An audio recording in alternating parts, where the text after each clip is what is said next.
Everybody's ready.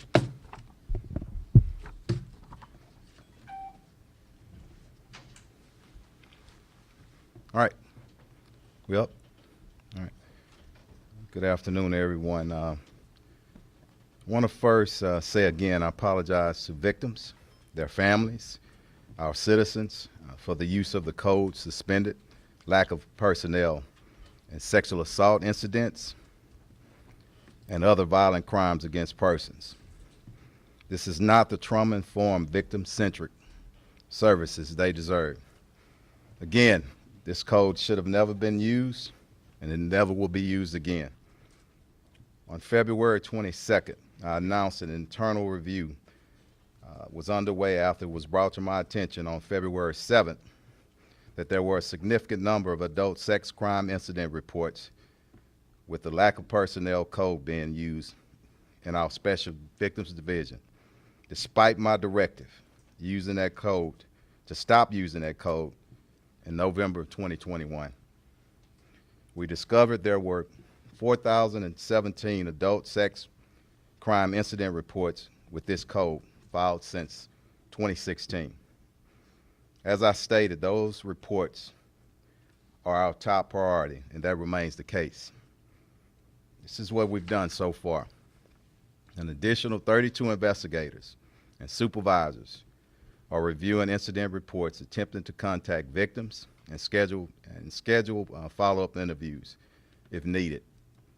Out of the 4,017 adult sex crime incident reports, 3,010, and this is as of this morning, have been reviewed.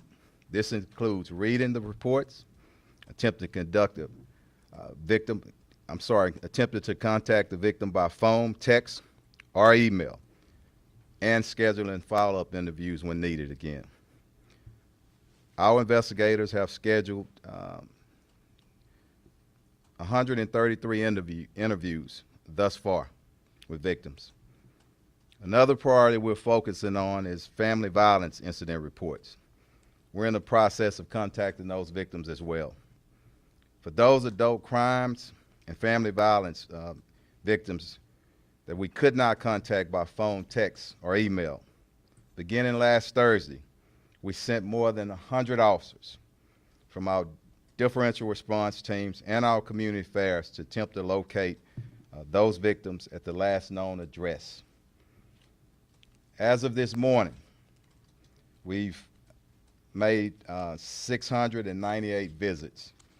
And as we speak, those visits are increasing. We have people out trying to locate victims right now.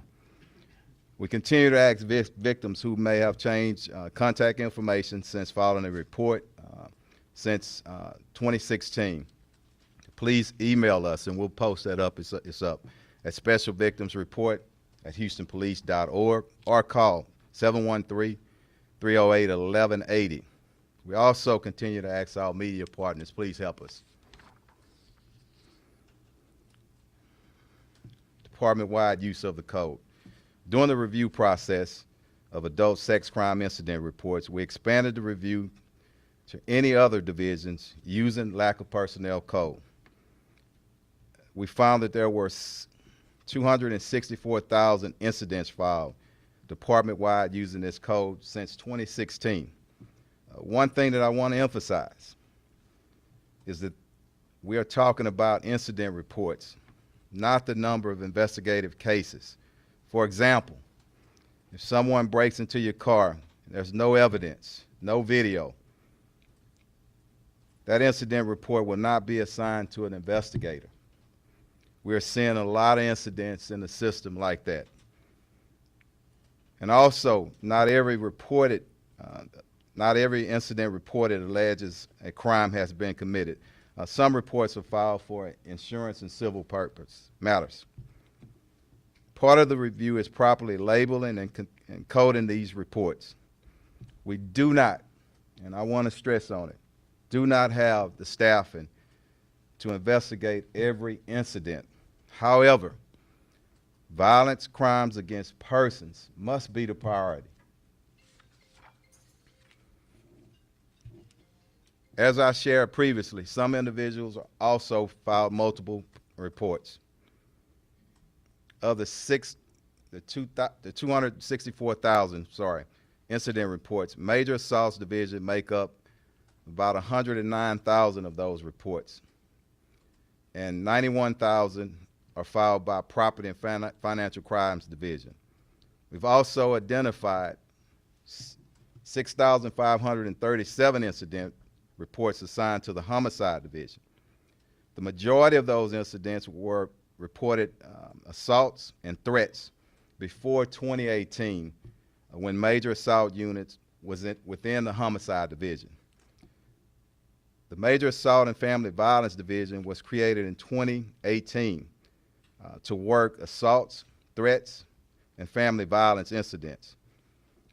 To our media partners, we will be distributing a spreadsheet with all 264,000 incident reports and titles sometime after this news conference. You're going to be able to see for yourself. We have a number of incidents that are mislabeled and mistitled. One concern of mine as we go through the incident reports is, has the statute of limitation expired? How many? We don't know until the review is completed.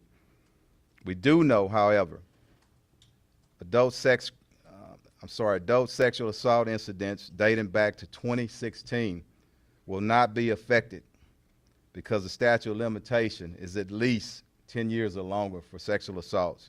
That's another reason I got a priority on that. Let me address the questions of when I knew about the lack of personnel code and the action I took. First of all, for some history, this code was created again in 2016 and has been used in 2 previous administrations prior to me being named chief in April of 2021. As I stated 2 weeks ago, November 2021 was the first time I was made aware of this code being used in a briefing by Special Victims Division. At that time, I told them the code was unacceptable and never use it again. I was informed that those reports in question, those incident reports in question, were not sexual assault incidents. I provided them with additional staffing and told them to review all of those reports just to make sure that we don't miss any victims. Finally, I told them, if you need additional staffing, please let me know. I issued a directive verbally to senior members of my leadership team, and that directive was not carried out. As I've stated, the lack of following my directive is currently a part of the ongoing IED investigation. What has happened since 2016 is unacceptable, and HPD as a department owns it. And I am committed as chief to making sure that we fix it. Our media outlets, one of our media outlets reported that I signed off on a Major Assaults Division Standard Operating Procedure we refer to as a SOP in December 2023. That's not accurate nor factual. SOPs are drafted at a divisional level and approved by Assistant Chief. Moving forward, I've changed that policy to have a second level of review and approval up into an Executive Assistant Chief. Let's talk about staffing. While our city population has grown approximately 500,000, the department has decreased by hundreds of officers. It's no secret that we're drastically understaffed. Currently, we have less than 5,200 officers. Again, that's hundreds of officers shy of where we were 25 years ago. Don't forget about our civilian staffs. We slashed them more than half. At one time, we had over 2,000 civilians. We're now under 900. We need an additional 2,000 officers. to properly patrol our streets and conduct investigations in this city.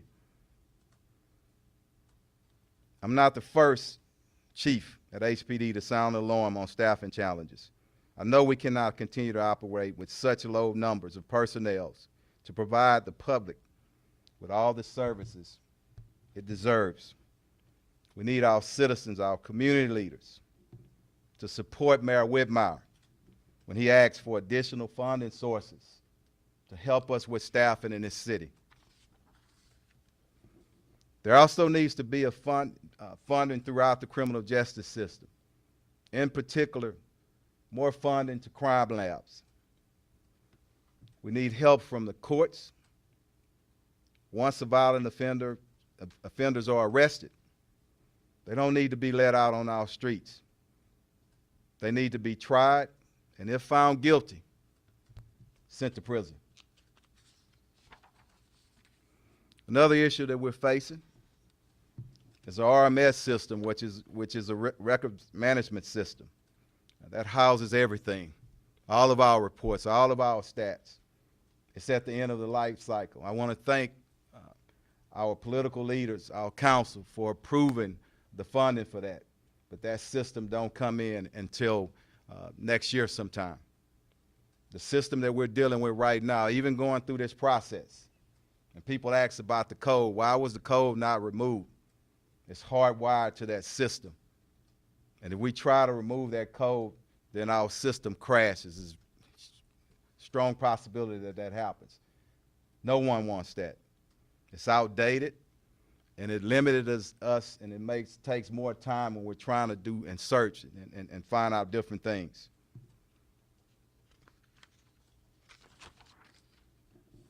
In conclusion, we're committed to doing whatever it takes to fix this issue of suspending incident reports and making sure that it never happens again. We don't have all the answers today. A review of this magnitude will take months. I will continue to update our community and our media partners as we move forward with this review. As the mayor announced yesterday, there will be an independent third-party review of our handling of the suspended incident reports. I welcome such review. I think it lends credibility, and it answers to a lot of critics that we have somebody else looking at it. We have a sophisticated community, and I'm grateful for that. I know that there's disappointment and pain. Though damaged, there's still a level of trust in our city, and I'm grateful for that. And I know we got a lot to do to repair it, but it's still there. And that's unlike any other city, and that's why I love this city. I want the survivors, their family members, our community to know that we're going to fix this. We've made a lot of progress in just a few weeks. And the most important thing, through pain comes improvement. And through our pain, our department, the chief, everyone, we're going to fix this problem, and we're going to be a better department moving forward. At this time, I'm going to call up Commander Garcia to come up and translate in Spanish, and then we'll open up for questions. Thank you. Thank you, Chief. Buenas tardes. A nombre del jefe Fenner y de todo el Departamento de Policía, pedimos disculpas a las víctimas, sus familias y nuestros ciudadanos por el uso del código suspendido falta de personal en incidentes de agresión sexual y otros delitos violentos contra individuos. Estos no son los servicios que las víctimas se merecen. Nuevamente, este código nunca debería haberse utilizado y nunca se volverá a utilizar. Descubrimos 4,017 reportes de incidentes de delitos sexuales contra adultos con este código desde el año 2016. Repetimos que estos reportes son nuestra prioridad y esto es lo que hemos hecho hasta ahora. Otros 32 investigadores y sus supervisores están revisando los informes de incidentes, intentando contactar a las víctimas y programando entrevistas si es necesario. De los 2017 reportes de delitos sexuales contra adultos, se han revisado 3.010 casos, 3.010 reportes. Nuestros investigadores han programado entrevistas con 133 víctimas hasta el momento. Otra prioridad en la que nos estamos concentrados son reportes de incidentes en violencia familiar. Estamos en el proceso de establecer contacto con las víctimas. Para aquellas víctimas de delitos sexuales contra adultos y violencia familiar con las que no pudimos comunicarnos a partir del jueves pasado, enviamos a más de 100 oficiales de nuestros equipos de respuesta diferencial y asuntos comunitarios para intentar localizar a las víctimas a la última dirección conocida. A partir de esta mañana, los agentes han realizado 698 visitas. Seguimos pidiendo a las víctimas que puedan haber cambiado su información de contacto desde que presentaron un informe del 2016 hasta ahora, que nos envíen un correo electrónico a la dirección electrónica que encuentra aquí, el buzón electrónico que se encuentra a mis espaldas, specialvictimsreport@houstonpolice.org, o que llamen al 713-308-1180. También seguimos pidiendo a nuestros socios de los medios informativos que nos ayuden a difundir esta información. Hemos ampliado la revisión a cualquier otra división que ha utilizado este código. Descubrimos que se presentaron 264,000 reportes de incidentes en todo el departamento desde el año 2016.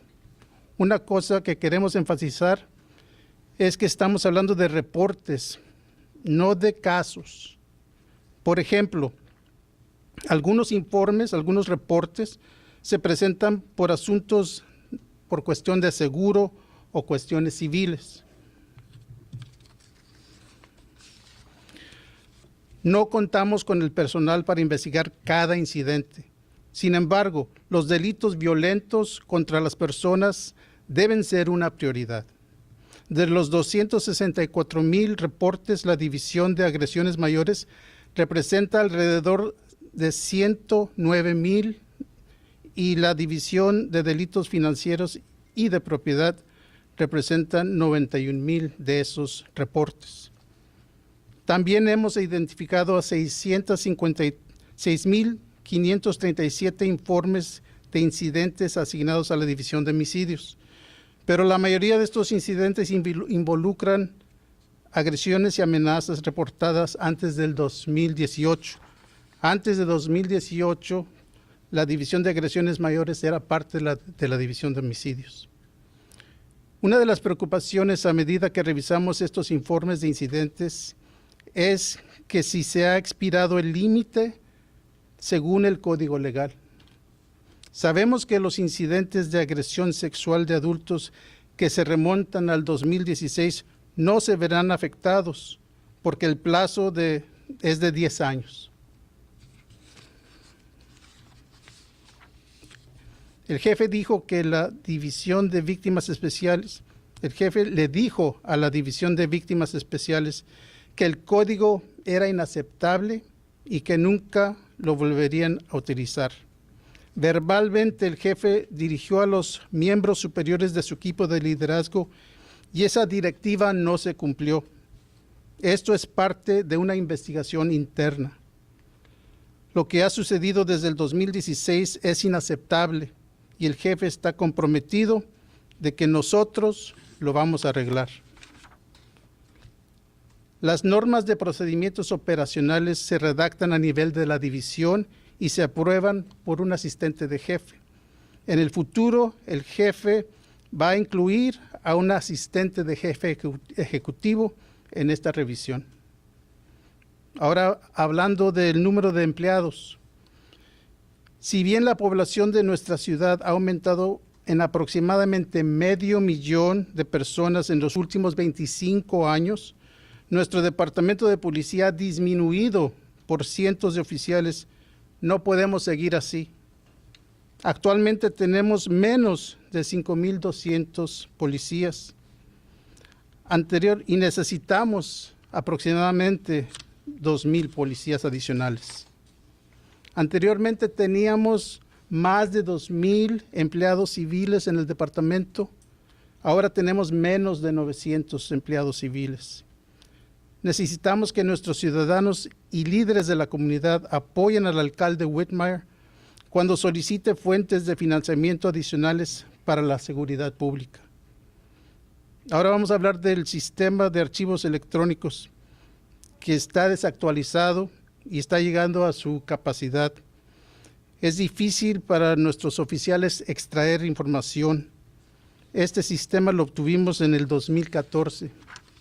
Afortunadamente, el ayuntamiento ha aprobado el financiamiento para un nuevo sistema, pero no estará listo hasta el año próximo. En conclusión, hoy no tenemos todas las respuestas. Una revisión de esta magnitud tardará meses. Como anunció ayer el alcalde, habrá una revisión independiente por parte de un tercero de nuestro manejo de los informes de incidentes suspendidos, y el jefe y el departamento agradece esa revisión. Queremos que los sobrevivientes, sus familias y nuestra comunidad sepan que vamos a solucionar esto y seremos un mejor departamento. Gracias. Thank you, Commander. I know we had a lot packed in, the speaking points, but it's important that our Spanish speakers hear it as well. And it's important that I stand here in support. Everybody in this city is important. So let's start with questions, and we'll start on this side. And, yeah, go ahead. Go. To what extent do you think this code is reflective of cases that were insufficiently investigated, and what extent is this a natural function of the fact that you, as with a lot of other police agencies, just don't have the manpower and staffing levels to investigate each case? Yeah, staffing is the issue, but again, I don't want to make the excuse for sexual assault type of incident reports and investigations and other crimes against violent crimes against persons. We have to investigate it.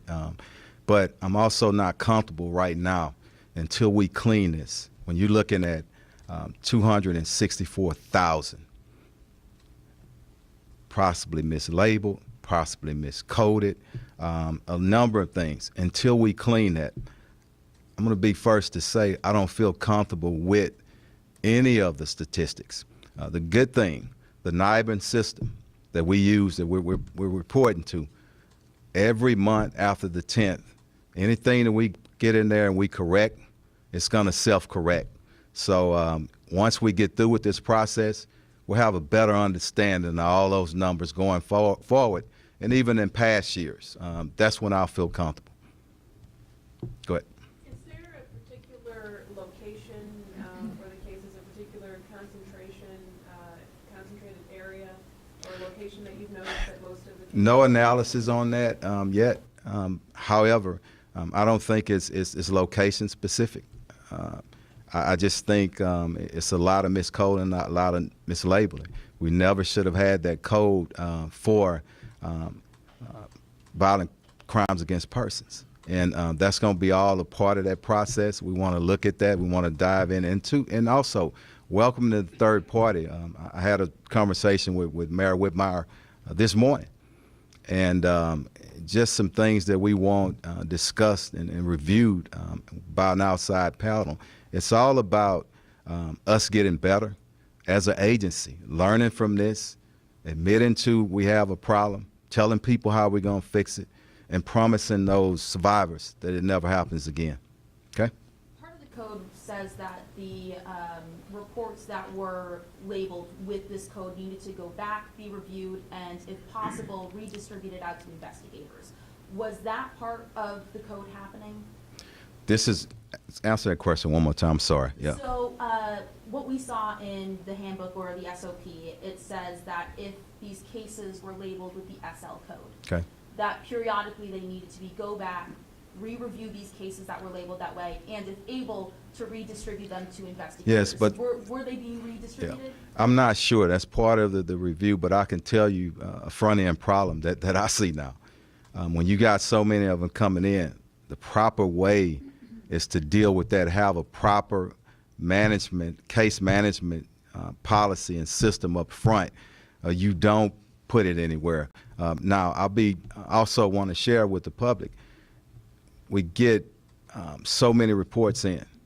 We're not going to be able to investigate everything and look at everything, but we're sure going to try. But I think where you lose respect, okay, and trust with the public is if it's a crime of violence, we have to, and I don't care if we're 2,000 or 3,000, I know we're 2,000 short, okay? I get it, I understand that. But the same way we've been able to, not Chief Fenner, my team, we've been able to, in just a few weeks, reach and touch those individuals and give them the respect and the love that they deserve, especially when they went through something as traumatic as some of our victims. So that's part of our process in working out new processes to make sure that we have the proper staff. If I got to take down divisions like community service or some other divisions, that's what I have to do, and that's what we're committed to doing. We want to serve our citizens the best way we can with the staffing that we have. But again, I call to our community, please understand, this is also a staffing issue, okay? Chief, you said the majority in the homicide division were assaults and kind of things of that nature. Were there any homicide investigations? I'm not comfortable in saying that. I don't want to speculate. I've heard of a few cases. We're looking at that, and that's something that, and when I say we're going to keep y'all informed as we go, it's a lot packed in this press conference today, and we'll nail down on specifics. If you have some case numbers or something you want us to look at, send it to us, and we'll get back. Yes, go ahead. Chief, the SL code was an internal code, but how are these crimes coded externally when submitted to the National Incident-Based Reporting System? Were they coded as cleared? And is there a concern that these cases painted a rosier picture of the cases clearer than what was actually reality? Hey, let me answer a question like this. I'm not so much concerned if it goes up or down. I'm concerned of accuracy, okay? I want the accurate, and I don't have the answer right now. I really don't. Hopefully in a few months, as we work our way through all this, we'll have a better picture. And I want to be transparent and honest with that, okay? You mentioned that you first learned about this in November of 2021. Yes. Did you, since from that time till now, you relearn that the code was still being used, was there any follow-up from you or others in your command staff to see that your order had been followed? When I give a directive to senior leaders in my organization, I expect that to be followed. And again, that's part of the investigation. If there's follow-up, I expect commanders, assistant chiefs, and anybody of that upper leadership. One thing that I said, and I don't want to repeat it after that, I specifically asked and said, if you need additional staffing, get back with me. But I do expect everybody to follow my directives as chief of police. Chief, so far in this investigation, who started implementing this code? I know that you mentioned two previous administration, and I know that you were very close to Chief Acevedo.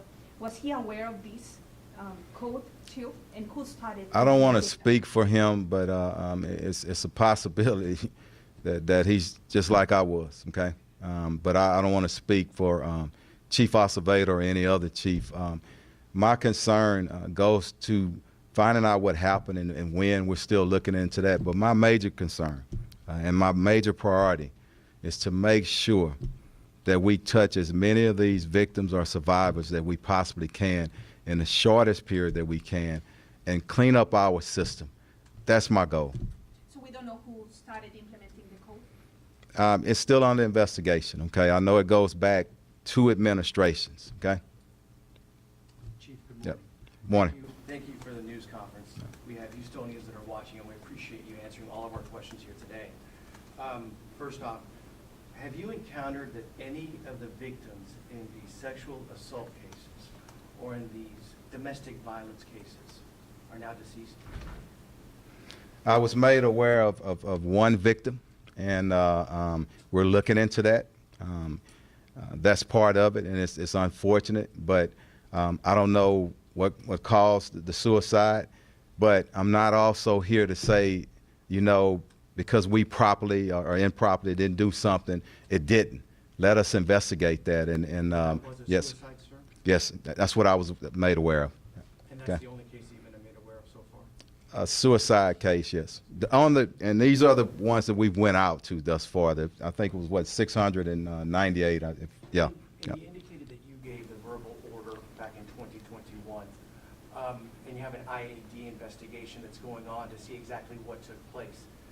Can you explain to Houstonians, can IAD investigate you? Because you do direct the investigators.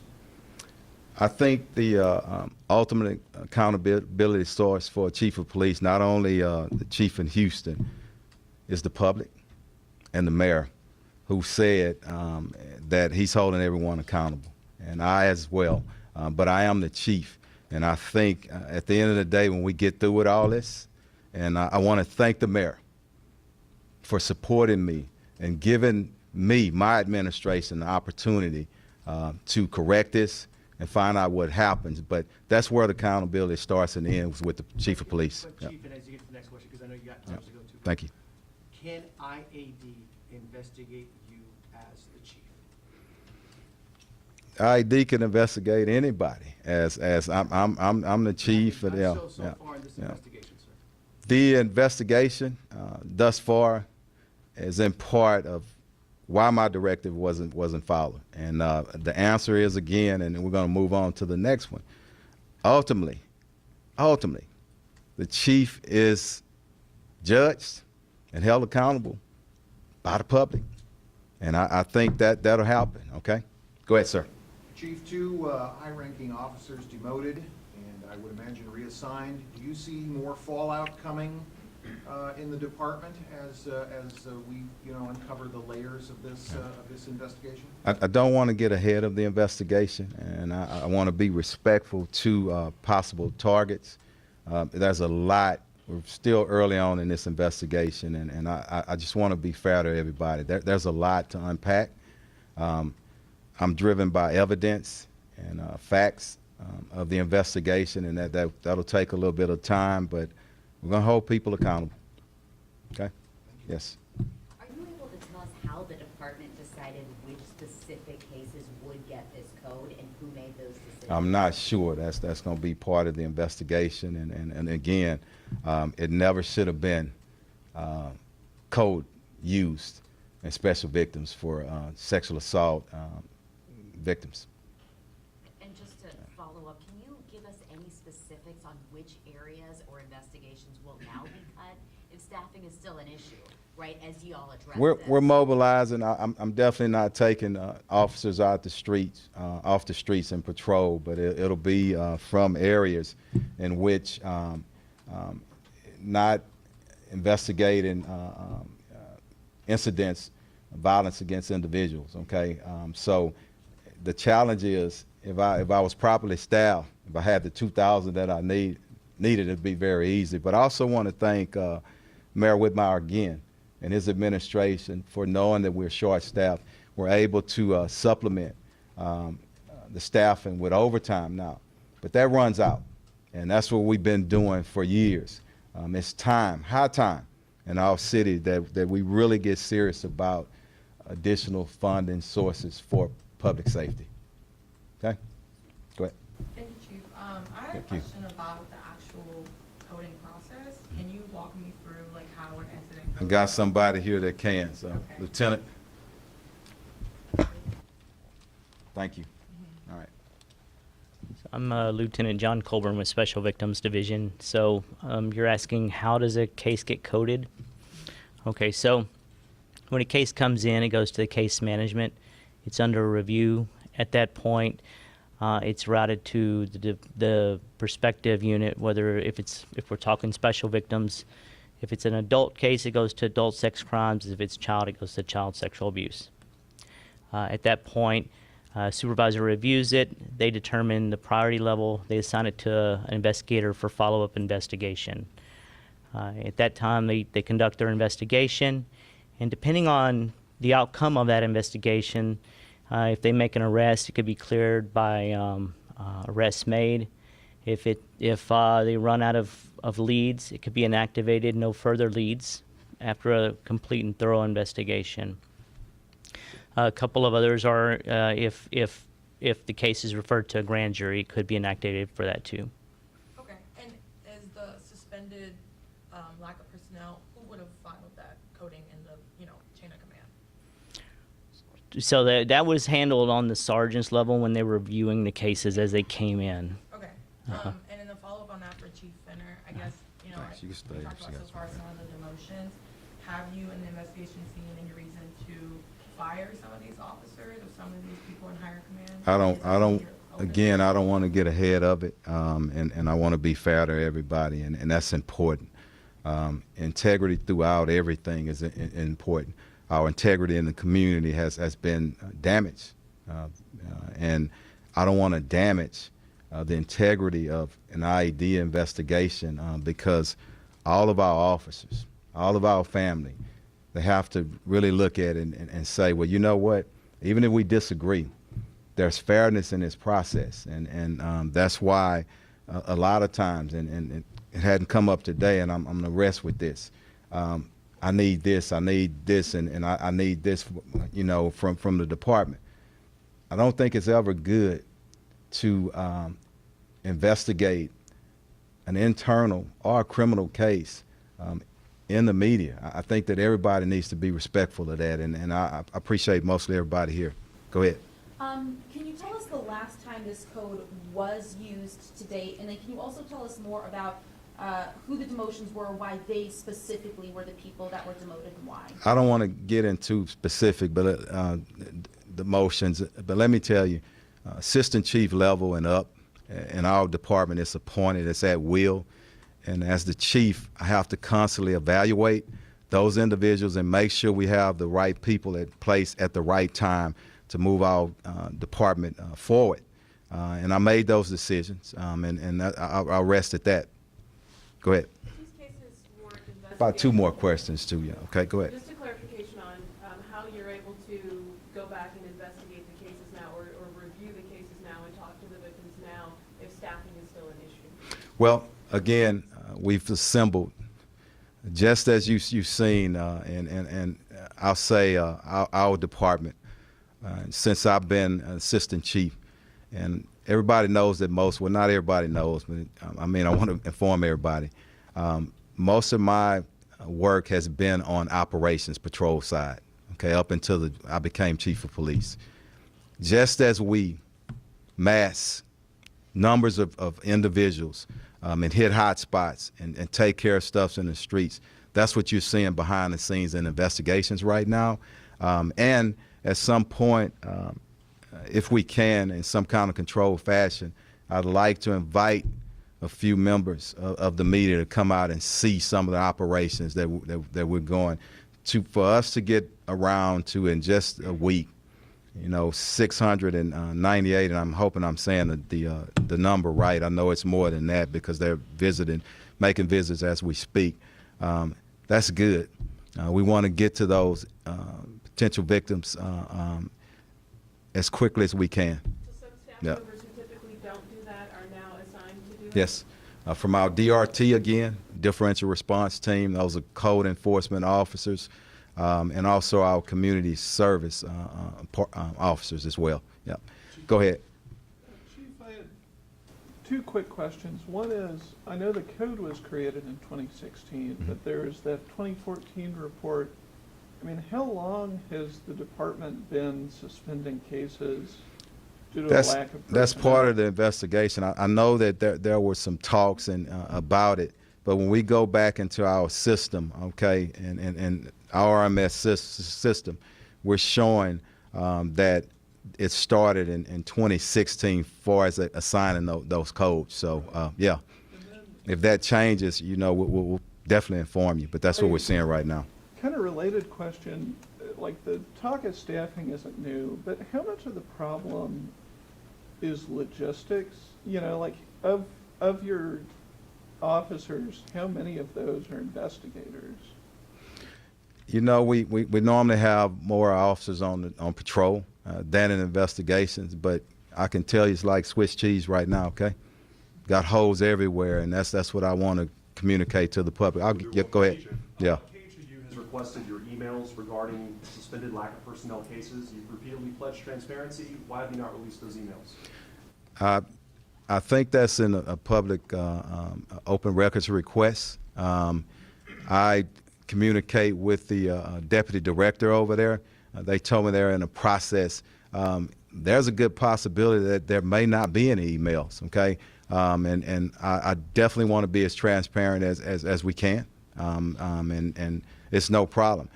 If there are, you know, let's get them out. But when you send in something, and what I was told, if it's not specific and you got different words, it can pull up a lot of other stuff that you really don't want. So give them an opportunity to look at that and review that. So it's not that I don't want emails released, but I do stand by this, and I go by the counsel of my legal team.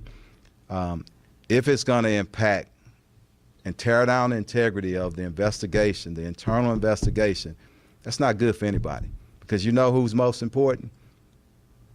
Those survivors and those victims. That's who I want to make whole. I want to make sure that we conduct a thorough, complete investigation with integrity in place. And then at the end of it, I'll say this, and nobody's asked this. Unprecedented. Ask the world. What did I do? It's not even heard of in any city, anywhere in this country. I released that entire incident report. Now, I know that we have some 143 rules that governs police investigations. I don't know what I can legally do, but at some point, I want this out here. I think the public wants to know, they deserve to know, and we can go backwards and forward, agree to disagree, but I'm pretty darn transparent. But I can't move on everybody's clock. I got to move on the clock of integrity. Okay? Thank you. Last one. Yeah. You informed Houstonians of the suspended cases on February the 16th. But there wasn't a circular put out by you until March the 1st to the entire department to no longer use the code. Why did you wait so long to inform the entire department to stop using the code? Well, since we were informed on this, every day we got teams of supervisors that's looking at everything that comes through. There's no rush when you have that in place. We want to get the right procedures down, the right wording for the circular, but nobody and nothing was sliding through the system without us knowing, and that's a fair question. But we were looking at it every day. So. Chief, 2 weeks ago, you stood up here and you said the mayor doesn't have to hold me accountable. Troy Finner holds himself accountable. What's changed in the last 2 weeks that Troy Finner can no longer hold himself accountable? That's what you're saying. I've said, and I'll stand on this, and this is the last statement. The public holds me accountable. The mayor holds me accountable. And I certainly hold myself accountable. But thank y'all for your patience. I know that we said that we were going to do a press conference last week. Another problem that I don't know if, because it's been long, it's a lot packed in here, our RMS system, and I'm calling it a dinosaur. As we're pulling and trying to get and sort things, it's threatening to crash on us every day. So as I do press conferences moving forward, I want to have something more and something different to share with you. And I hope y'all understand that and think that's fair. But I do appreciate our media in this city. I talk to chiefs all around the nation every day. I have a lot of respect for y'all, and thank y'all for what y'all do. Thank you. Thank you, Chief. All right.